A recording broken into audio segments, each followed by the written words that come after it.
আল্লাহকে ভয় করার জন্য আল্লাহ রব্বুল আলামিন বললেন, আমাকে যারা ভয় করবে আমি রব্বুল আলামিন তাদের জন্য কাল কিয়ামতের দিন নিজেই তার জন্য হয়ে যাব। 9টা বিষয় ভয় করতে হবে।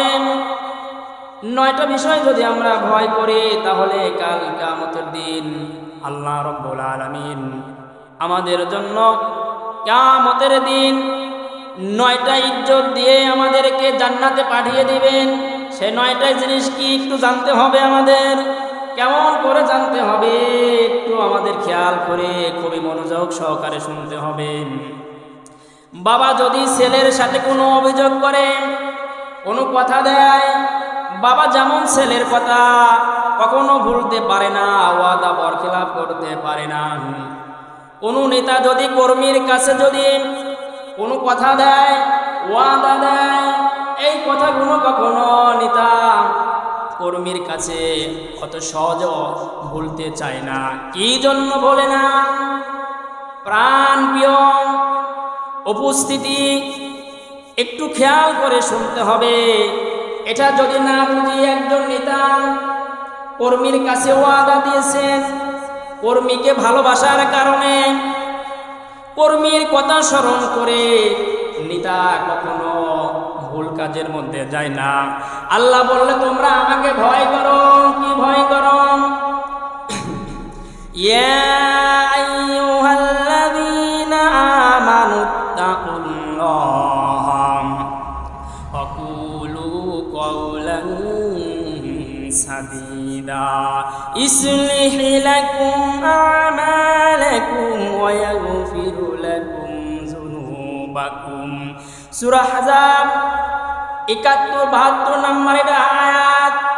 আল্লাহ রাব্বুল আলামিন বললেন, এমন করে আমাকে ভয় করো যেভাবে ভয় করলে পারে আমি তোমাদেরকে ইজ্জত দিয়ে সম্মান দিয়ে তোমাদেরকে আমি জান্নাতে পাঠাইতে পারি, এমন করে ভয় করো। এর পাশে কি বললেন? অত্তাকুল্লাহ কি জন্য করলেন? কি বললেন? কাকে ভয় করার কথা বললেন?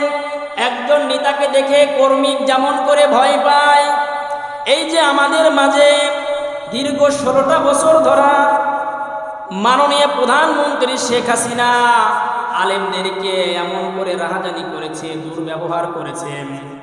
আলেমদেরকে কোরআনের কথা বলতে দেয় নাই। আলেমরা যদি কোরআনের কথা বলতে চেয়েছেন ওনাদেরকে এমনভাবে শাসন করেছে। এটা কিন্তু আল্লাহকে দেখে ভয় করা হয় নাই, এটা ভয় করা হয়েছে মানুষকে দেখে ভয় করা। ওই মানুষকে যে আল্লাহ সৃষ্টি করেছেন, ওই মানুষ এক সময় আল্লাহর কাছে ধরা দিবে কিনা বলেন তো? ওই মানুষ যদি আল্লাহর কাছে ধরা দেয়, এই নেতার শেষ আছে, এই নেতার শুরু আছে, শেষও আছে। এই জন্য বুঝতে হবে, আল্লাহ বলেছেন ওয়াত্তাকুল্লাহ,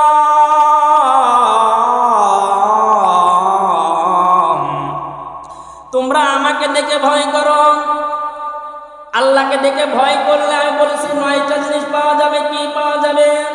দুনিয়ার বুকে কোনো মানুষ যদি কোনো মানুষের উপর জুলুম করে, অত্যাচার করে, রাহাজানি করে, আমি রব্বুল আলামিন সেই অত্যাচারের সকল ক্ষমতাকে আমি দূর করিয়ে দেই। মাননীয় প্রধানমন্ত্রী শেখ হাসিনা বর্তমানে এখন আমাদের বাংলাদেশের জায়গা পান না। কি জন্য? অত্তাকুল্লাহ, আল্লাহকে দেখে ভয় করেন নাই।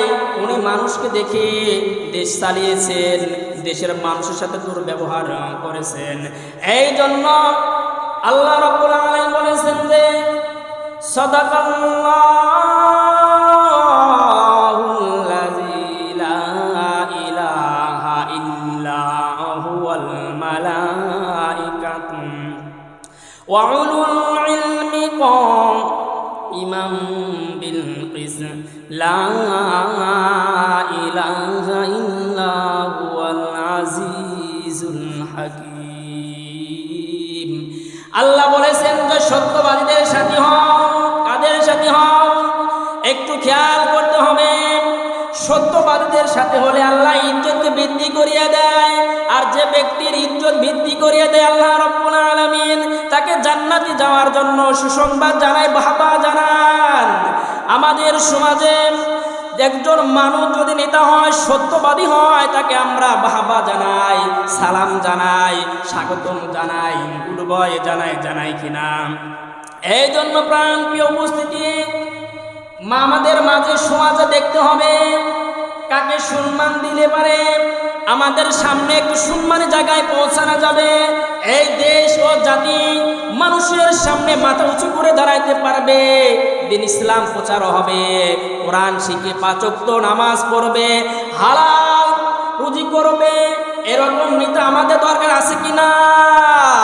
এরকম নেতা যদি আমাদের থাকে, আমাদের মন মানসিকতা থাকে, তাহলে কিন্তু আমরা বুঝতে পারবো এই সমাজ কখনো কোনো সুদ আর ঘুষ থাকতে পারে না। বলবেন কি জন্য থাকবে না? এই সমাজের মধ্যে যদি আল্লাহকে দেখে ভয় পায়, এ মানুষ কখনো অশ্লীল কাজের মধ্যে ঢুকতে পারে না। আমি কি বুঝাইতে পেরেছি? এই জন্য আল্লাহ বলেছেন, আমাকে দেখে যদি কোনো মানুষ ভয় পায়, আমি রব্বুল আলামিন তার ইজ্জতকে বৃদ্ধি করিয়ে দিয়ে জান্নাতি সুসংবাদ জানিয়ে দেই। এবার জোরে সোরে করে বলেন, আল্লাহকে দেখে ভয় পাওয়ার আমাদের দরকার আছে কি না? আল্লাহকে দেখে আমাদের ভয় পালে কি লাভ?